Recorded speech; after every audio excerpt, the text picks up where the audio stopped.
ಹಳೆಯ ಚಿನ್ನದ ಒಡವೆನ ಅಧಿಕ ಬೆಲೆಗೆ ಮಾರಬೇಕೆ? ಅಂದ್ರೆ ಆಟಿಕಾಗೆ ಕಾಲ್ ಮಾಡಿ 8880300300.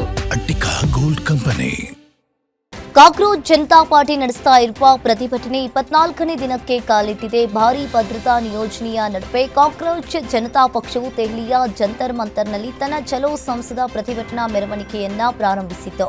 ಕಾರ್ಯಕರ್ತ ಸೋನಂ ವಾಂಗ್ಚುಕ್ ಸಫ್ದರ್ಜಂಗ್ ಆಸ್ಪತ್ರೆಯಲ್ಲಿರುವ ನಡುವೆ ಆಜಾದ್ ಸಮಾಜ ಪಕ್ಷದ ಮುಖ್ಯಸ್ಥ ಚಂದ್ರಶೇಖರ್ ಆಜಾದ್, ಟಿಎಂಸಿ ಸಂಸದ ಮಹುವಾ ಮೊಹಿತ್ರಾ, ನಟರಾದ ಪ್ರಕಾಶ್ ರಾಜ್ ಮತ್ತು ಶಬಾನಾ ಅಜ್ಮಿ ಪ್ರತಿಭಟನೆಯಲ್ಲಿ ಸೇರಿಕೊಂಡಿದ್ದಾರೆ.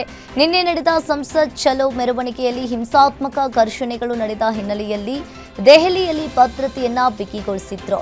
ಇನ್ನು ಈಗಾಗಲೇ ಪ್ರತಿಭಟನಾಕಾರರು ಜಂತರ್ ಮಂತರ್ನಲ್ಲಿ ತಮ್ಮ ಧರಣಿಯನ್ನ ಇಂದು ಕೂಡ ಮುಂದುವರಿಸಿದ್ದಾರೆ. ಪೊಲೀಸರ ಕ್ರಮ ಮತ್ತು ಭಾರೀ ಮಳೆಯ ನಡುವೆಯೂ ಕೂಡ ಪ್ರತಿಭಟನಾಕಾರರು ಹೋರಾಟವನ್ನ ಮುಂದುವರಿಸಿದ್ದು, ಕೇಂದ್ರ ಶಿಕ್ಷಣ ಸಚಿವ ಧರ್ಮೇಂದ್ರ ಪ್ರಧಾನ್ ಹಾಗೂ ಪ್ರಧಾನಿ ನರೇಂದ್ರ ಮೋದಿ ರಾಜೀನಾಮೆಯನ್ನ ನೀಡಬೇಕು ಅಂತ ಆಗ್ರಹಿಸಿದ್ದಾರೆ.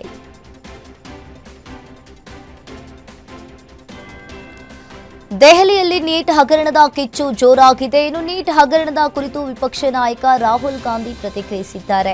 ದೆಹಲಿಯಲ್ಲಿ ಮಾತನಾಡಿದ ಅವರು ನೀಟ್ ಹಗರಣದ ಬಗ್ಗೆ ಪ್ರಧಾನಿ ನರೇಂದ್ರ ಮೋದಿ ಯಾಕೆ ಮೌನವಾಗಿದ್ದಾರೆ ಅಂತ ಪ್ರಶ್ನೆ ಮಾಡಿದ್ದಾರೆ. ವಿದ್ಯಾರ್ಥಿಗಳ ಬಳಿ ಇನ್ನೂ ಕ್ಷಮೆಯಾಚಿಸಿಲ್ಲ, ಸಂಸತ್ನಲ್ಲಿ ಚರ್ಚೆಗೆ ಸರ್ಕಾರ ಅನುಮತಿಯನ್ನ ಕಾಯ್ದಿರಿಸಿದೆ ಅಂತ ರಾಹುಲ್ ಗಾಂಧಿ ಆಕ್ರೋಶವನ್ನ ವ್ಯಕ್ತಪಡಿಸಿದ್ದಾರೆ. He has to take permission from the government. He is openly telling us that. ठीक है, देखिए इशू स्टूडेंट्स की है,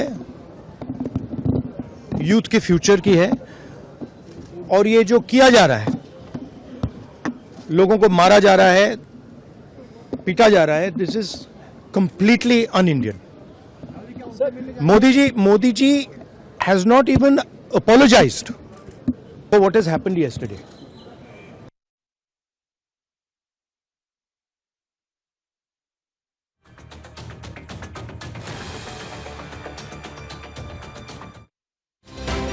ರಾಷ್ಟ್ರ ರಾಜಧಾನಿ ದೆಹಲಿ ಇಂದು ಪ್ರತಿಭಟನೆಗಳ ಕಣವಾಗಿ ಮಾರ್ಪಟ್ಟಿದೆ. ಒಂದೆಡೆ ವಿದ್ಯಾರ್ಥಿ ಸಂಘಟನೆಗಳು, ಮತ್ತೊಂದು ಕಡೆ ಪಂಜಾಬ್ ಮತ್ತು ಹರಿಯಾಣ ರೈತರು ಕೇಂದ್ರ ಸರ್ಕಾರದ ವಿರುದ್ಧ ಬೀದಿಗೆದ್ದಿದ್ದಾರೆ. ಜಂತರ್ ಮಂತರ್ನಲ್ಲಿ ವಿದ್ಯಾರ್ಥಿಗಳಿಂದ ಸಂಸತ್ ಚಲೋ ಪ್ರತಿಭಟನೆ ನಡೀತಾ ಇದ್ರೆ, ರೈತರು ಕಿಸಾನ್ ಘಾಟ್ ಚಲೋ ಕರೆ ನೀಡಿ ಭಾರೀ ಮೆರವಣಿಗೆ ಆರಂಭಿಸಿದ್ದಾರೆ. ಭಾರತ ಅಮೆರಿಕ ವ್ಯಾಪಾರ ಒಪ್ಪಂದವನ್ನ ವಿರೋಧಿಸಿ ರೈತರು ತೀವ್ರ ಆಕ್ರೋಶವನ್ನ ವ್ಯಕ್ತಪಡಿಸಿದ್ದಾರೆ. ಪ್ರತಿಭಟನಾಕಾರರನ್ನ ತಡೆಯಲು ಶಂಪು ಹಾಗೂ ಸಿಂಗು ಗಡಿಗಳನ್ನ ಪೊಲೀಸರು ಸಂಪೂರ್ಣವಾಗಿ ಬಂದ್ ಮಾಡಿದ್ದು, ನೂರಾರು ರೈತರು ಮತ್ತು ಪ್ರಮುಖ ನಾಯಕರನ್ನ ವಶಕ್ಕೆ ಪಡೆದುಕೊಂಡಿದ್ದಾರೆ. ಪ್ರತಿಭಟನೆಯ ಪರಿಣಾಮ ದೆಹಲಿ, ಅಮೃತ್ಸರ್, ಚಂಡೀಗಢ ರಾಷ್ಟ್ರೀಯ ಹೆದ್ದಾರಿಯಲ್ಲಿ ವಾಹನ ಸಂಚಾರ ಸಂಪೂರ್ಣವಾಗಿ ಅಸ್ತವ್ಯಸ್ತಗೊಂಡಿದೆ.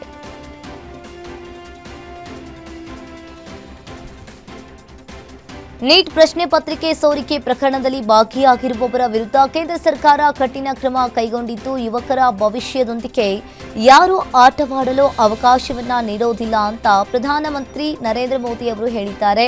ಇಂದು ನಡೆದ ರಾಷ್ಟ್ರೀಯ ಪ್ರಜಾಸತ್ತಾತ್ಮಕ ಒಕ್ಕೂಟದ ಸಂಸದೀಯ ಪಕ್ಷದ ಮಂಗಲ್ ಮಿಲನ್ ಸಭೆಯಲ್ಲಿ ಪ್ರಧಾನಿ ನರೇಂದ್ರ ಮೋದಿ ಅವರು ಈ ವಿಷಯವನ್ನ ಪ್ರಸ್ತಾಪಿಸಿದ್ರು.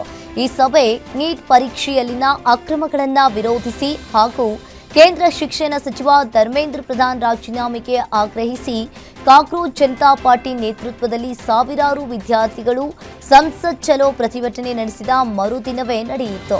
ಇನ್ನು ಈ ಸಭೆಯಲ್ಲಿ ಪ್ರಧಾನಮಂತ್ರಿಗಳು ಭವಿಷ್ಯದಲ್ಲಿ ಇಂತಹ ಘಟನೆಗಳು ಮರುಕಳಿಸದಂತೆ ತಡೆಯಲು ಕೇಂದ್ರ ಮತ್ತು ರಾಜ್ಯ ಸರ್ಕಾರಗಳು ರಾಜಕೀಯ ಭೇದ ಮರೆತು ಒಟ್ಟಾಗಿ ಕೆಲಸವನ್ನ ಮಾಡಬೇಕು ಅಂತ ಕರೆ ನೀಡಿದ್ರು.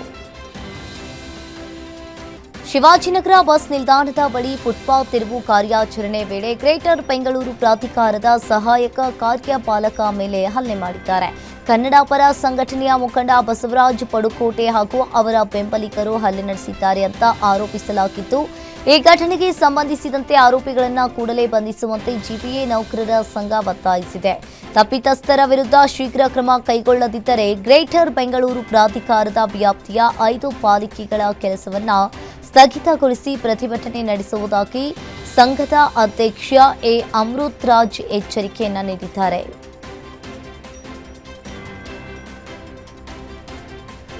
ಶಿವಾಜಿನಗರದಲ್ಲಿ ಅಧಿಕಾರಿಗಳ ಮೇಲೆ ಹಲ್ಲೆ ಪ್ರಕರಣಕ್ಕೆ ಸಂಬಂಧಿಸಿದ 7 ಆರೋಪಿಗಳನ್ನು ಪೊಲೀಸರು ಬಂಧಿಸಿದ್ದಾರೆ. ಹಲ್ಲೆಯ ರೂವಾರಿಯಾಗಿದ್ದ ಬಸವರಾಜ್ ಪಡುಕೋಟೆ ಎಸ್ಕೇಪ್ ಆಗಿದ್ದಾನೆ. ಬಸವರಾಜ್ ಜೊತೆ ಇದ್ದ 7 ಆರೋಪಿಗಳನ್ನ ಕಮರ್ಷಿಯಲ್ ಸ್ಟ್ರೀಟ್ ಪೊಲೀಸರು ಬಂಧಿಸಿದ್ದಾರೆ.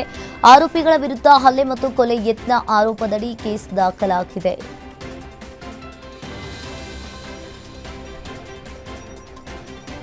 ಶಿವಾಜಿನಗರದಲ್ಲಿ ಅಧಿಕಾರಿಗಳ ಮೇಲೆ ಹಲ್ಲೆ ಪ್ರಕರಣವನ್ನ ಸಚಿವ ಕೃಷ್ಣ ಬೈರೇಗೌಡ ಗಂಭೀರವಾಗಿ ತೆಗೆದುಕೊಂಡಿದ್ದಾರೆ. ಹಲ್ಲೆ ಮಾಡಿದವರನ್ನ ಸುಮ್ಮನೆ ಬಿಡಲ್ಲ ಅಂತ ಹೇಳಿ ವಾರ್ನಿಂಗ್ ಕೊಟ್ಟಿದ್ದಾರೆ. ಈಗಾಗಲೇ ಕೆಲ ಆರೋಪಿಗಳನ್ನ ವಶಕ್ಕೆ ಪಡೆದಿದ್ದೇವೆ. ಪ್ರಮುಖ ಆರೋಪಿ ಬಸವರಾಜ್ ಪಡುಕೋಟೆ ಅವರನ್ನ ಬಿಡಲ್ಲ.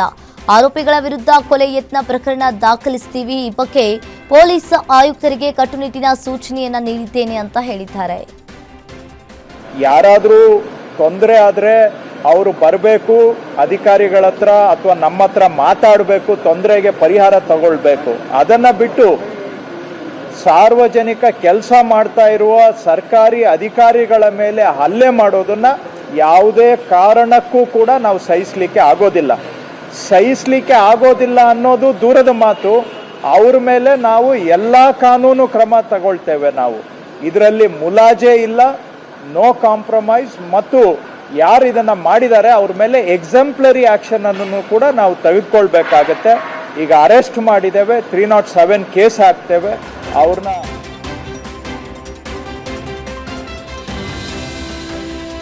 ಶಿವಾಜಿನಗರದಲ್ಲಿ ಅಧಿಕಾರಿಗಳ ಮೇಲೆ ಹಲ್ಲೆ ಪ್ರಕರಣ ವಿಚಾರಕ್ಕೆ ಪೊಲೀಸ್ ಆಯುಕ್ತ ಸೀಮಂತ್ ಕುಮಾರ್ ಸಿಂಗ್ ಅವರು ಪ್ರತಿಕ್ರಿಯಿಸಿದ್ದಾರೆ. ಬೆಂಗಳೂರಿನಲ್ಲಿ ಮಾತನಾಡಿದ ಅವರು, ತಕ್ಷಣ ಕಾರ್ಯಾಚರಣೆಯನ್ನ ನಡೆಸಿ 7 ಆರೋಪಿಗಳನ್ನ ಬಂಧಿಸಲಾಗಿದೆ. ಸರ್ಕಾರಿ ಕೆಲಸವನ್ನ ಮಾಡ್ತಾ ಇದ್ದ ಅಧಿಕಾರಿಗಳ ಮೇಲೆ ಹಲ್ಲೆ ಮಾಡಬಾರ್ದಾಗಿತ್ತು. ಕೋರ್ಟ್ ಆದೇಶದಂತೆ ಫುಟ್ಪಾತ್ ತೆರವು ಮಾಡಲಾಗ್ತಾ ಇದೆ. ಈ ಘಟನೆ ಹಿನ್ನೆಲೆಯಲ್ಲಿ ಏನು ಎಂಬ ಬಗ್ಗೆ ಪೊಲೀಸರು ಮಾಹಿತಿನ ಕಲೆ ಹಾಕ್ತಾ ಇದ್ದಾರೆ ಅಂತ ಹೇಳಿದ್ದಾರೆ.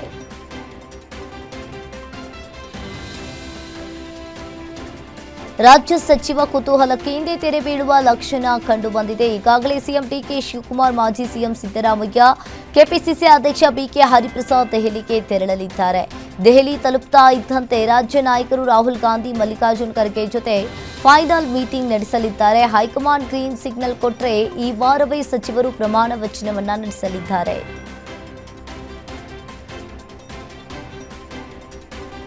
ಬೆಂಗಳೂರಿನಲ್ಲಿ ಜಿಬಿಎ ಅಧಿಕಾರಿಗಳ ನಿರ್ಲಕ್ಷ್ಯ ಮತ್ತೊಮ್ಮೆ ಬಯಲಾಗಿದೆ. ಸಂಜಯನಗರದ ಡಾಲರ್ಸ್ ಕಾಲೋನಿ ಬಳಿ ಫುಟ್ಪಾತ್ನಲ್ಲಿ ನಡೆದುಕೊಂಡು ಹೋಗ್ತಾ ಇದ್ದ ಕರಕುಶಲ ಮಂಡಳಿ ಮಾಜಿ ಅಧ್ಯಕ್ಷ ಹಾಗೂ ಬಿಜೆಪಿ ಮುಖಂಡ ರಾಘವೇಂದ್ರ ಶೆಟ್ಟಿ ಕತ್ತಲಲ್ಲಿ ತೆರೆದಿದ್ದ ಚರಂಡಿಗೆ ಬಿದ್ದು ಗಂಭೀರವಾಗಿ ಗಾಯಗೊಂಡಿದ್ದಾರೆ. ಫುಟ್ಪಾತ್ ದುರಸ್ತಿ ಕಾಮಗಾರಿಯನ್ನ ನಡೆಸಿ ಹೊಂಡವನ್ನ ಮುಚ್ಚದೆ ಬಿಟ್ಟಿರುವುದಾಗಿ ಅವಘಡಕ್ಕೆ ಕಾರಣವಾಗಿದೆ.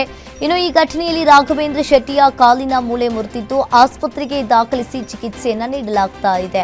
ಬೀದಿ ವ್ಯಾಪಾರಿಗಳ ತೆರವು ಜೊತೆಗೆ ಫುಟ್ಪಾತ್ಗಳನ್ನು ಸುರಕ್ಷಿತಗೊಳಿಸುವಂತೆ ಸಾರ್ವಜನಿಕರು ಆಗ್ರಹಿಸಿದ್ದು, ಮತ್ತಷ್ಟು ಅನಾಹುತ ಸಂಭವಿಸುವ ಮುನ್ನ ಜಿಬಿಎ ಅಧಿಕಾರಿಗಳು ಎಚ್ಚೆತ್ತುಕೊಳ್ಳಬೇಕೆಂಬ ಒತ್ತಾಯಿಸಿದ್ದಾರೆ.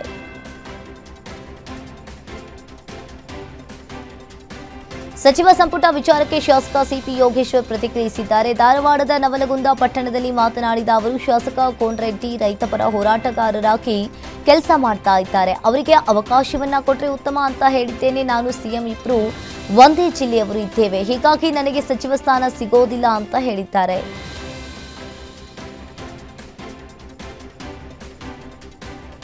ಬೆಂಗಳೂರು ಮೆಟ್ರೋದಲ್ಲಿ ಮತ್ತೆ ತಾಂತ್ರಿಕ ಸಮಸ್ಯೆ ಪ್ರಯಾಣಿಕರನ್ನ ಪರದಾಡುವಂತೆ ಮಾಡಿತು. ಹಸಿರು ಮಾರ್ಗದಲ್ಲಿ ವಿದ್ಯುತ್ ವ್ಯತ್ಯಯ ಉಂಟಾದ ಪರಿಣಾಮವಾಗಿ ಯಶವಂತಪುರ ನಾಗಸಂದ್ರ ನಡುವಿನ ಮೆಟ್ರೋ ಸಂಚಾರ ಬೆಳಗ್ಗೆ 8 ಗಂಟೆಯಿಂದ ಸ್ಥಗಿತಗೊಂಡಿತ್ತು. ಕಚೇರಿ ವೇಳೆಯಲ್ಲಿಯೇ ಸೇವೆ ಸ್ಥಗಿತಗೊಂಡಿದ್ದರಿಂದ ನೂರಾರು ಪ್ರಯಾಣಿಕರು ಪರದಾಡಬೇಕಾಯಿತು. ಮಾಹಿತಿ ತಿಳಿತಾ ಇದ್ದಂತೆ ಬಿಎಂಆರ್ಸಿಎಲ್ ತಾಂತ್ರಿಕ ಸಿಬ್ಬಂದಿ ಸ್ಥಳಕ್ಕೆ ಧಾವಿಸಿ ದುರಸ್ತಿ ಕಾರ್ಯವನ್ನ ಆರಂಭಿಸಿದ್ರು. ಕೆಲವೇ ಹೊತ್ತಿನಲ್ಲಿ ವಿದ್ಯುತ್ ಸಮಸ್ಯೆಯನ್ನ ಸರಿಪಡಿಸಿ ಮೆಟ್ರೋ ಸಂಚಾರವನ್ನ ಪುನರಾರಂಭಿಸಲಾಯಿತು. ಇದರಿಂದ ಹಸಿರು ಮಾರ್ಗದ ರೈಲು ಸಂಚಾರ ಸಹಜ ಸ್ಥಿತಿಗೆ ಮರಳಿದ್ದು, ಆತಂಕಗೊಂಡಿದ್ದ ಪ್ರಯಾಣಿಕರು ನಿಟ್ಟುಸಿರು ಬಿಟ್ಟಿದ್ದಾರೆ.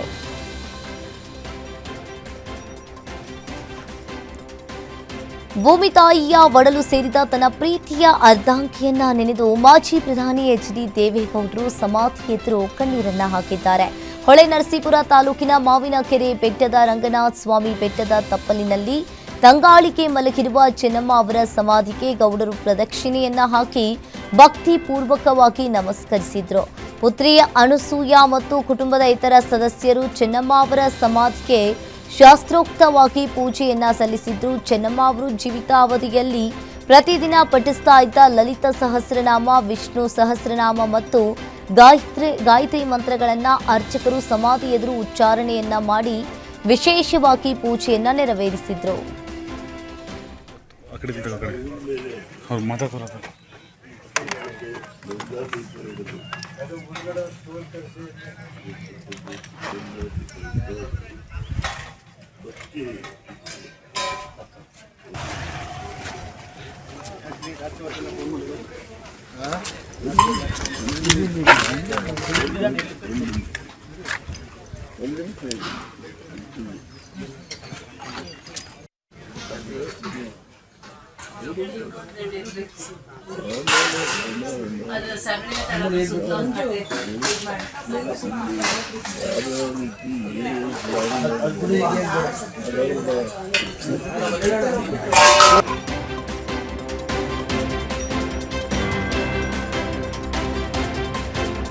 ಮೈಸೂರು ಜಿಲ್ಲೆಯ ಹುಣಸೂರು ನಗರದ ನ್ಯೂ ಮಾರುತಿ ಬಡಾವಣೆಯಲ್ಲಿ ಒಂದೇ ಕುಟುಂಬದ 4 ಮೃತಪಟ್ಟಿರುವ ಹೃದಯ ವಿದ್ರಾವಕ ಘಟನೆ ನಡೆದಿದೆ. ಪತ್ನಿ ಹಾಗೂ 2 ಮಕ್ಕಳನ್ನ ಕೊಲೆಗೈದ ಬಳಿಕ ಪತಿ ಆತ್ಮಹತ್ಯೆ ಮಾಡಿಕೊಂಡಿರುವ ಶಂಕೆ ವ್ಯಕ್ತವಾಗಿದೆ. ಮೃತರನ್ನ ಹರೀಶ್ ಪತ್ನಿ ಹಾಗೆ ನಿಶ್ಚಿತ ಪುತ್ರಿಯರಾದ ಇಲ್ಲಿ ನೆಕ್ಸಾ ಮತ್ತು ರಕ್ಷಾ ಎಂದು ಗುರುತಿಸಲಾಗಿದೆ. ಪ್ರಾಥಮಿಕ ಮಾಹಿತಿಯ ಪ್ರಕಾರ ಪತ್ನಿ ಮತ್ತು ಮಕ್ಕಳ ಬಾಯಿಗೆ ಪ್ಲಾಸ್ಟರ್ ಅನ್ನ ಅಂಟಿಸಿ ಉಸಿರುಗಟ್ಟಿಸಿ ಕೊಲೆ ಮಾಡಿರುವ ಶಂಕೆ ವ್ಯಕ್ತವಾಗಿತ್ತು. ಬಳಿಕ ಹರೀಶ್ ಮನೆಯ ಮೊದಲ ಮಹಡಿಯ ಕೊಠಡಿಯಲ್ಲಿ ನೇಣು ಬಿಗಿದುಕೊಂಡು ಸ್ಥಿತಿಯಲ್ಲಿ ಪತ್ತೆಯಾಗಿದ್ದಾರೆ. ಈ ಘಟನೆಗೆ ನಿಖರ ಕಾರಣ ಇನ್ನೂ ತಿಳಿದು ಬಂದಿಲ್ಲ. ಮಾಹಿತಿ ತಿಳಿತಾ ಇದ್ದಂತೆ ಹುಣಸೂರು ನಗರ ಪೊಲೀಸರು ಸ್ಥಳಕ್ಕೆ ಭೇಟಿ ನೀಡಿ ಪರಿಶೀಲನೆಯನ್ನ ನಡೆಸಿದ್ದು, ಈ ಪ್ರಕರಣವನ್ನ ದಾಖಲಿಸಿಕೊಂಡು ಎಲ್ಲ ಆಯಾಮಗಳಲ್ಲಿ ತನಿಖೆಯನ್ನ ಮುಂದುವರೆಸಿದ್ದಾರೆ.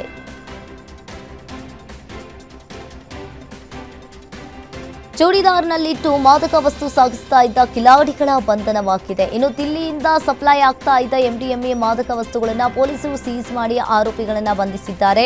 ಸಾಹಿಲ್ ಕುಮಾರ್, ಸತ್ಯಂ, ಕಲೀಂ ಹಾಗೂ ಕಣ್ಣಯ್ಯ ಬಂಧಿತ ಆರೋಪಿಗಳು. ಬಂಧಿತರು ನೈಜೀರಿಯಾ ಮೂಲದ ವ್ಯಕ್ತಿಯಿಂದ ಎಂಡಿಎಂಎ ಪಡೆದು ಬೆಂಗಳೂರಿಗೆ ಸಾಗಾಟವನ್ನ ಮಾಡ್ತಾ ಇದ್ರು. ಇನ್ನು ಬಂಧಿತರಿಂದ 26 ಕೋಟಿ 60 ಲಕ್ಷ ಮೌಲ್ಯದ 12 ಕೆಜಿ ಎಂಡಿಎಂಎ ಕೊಕೇನ್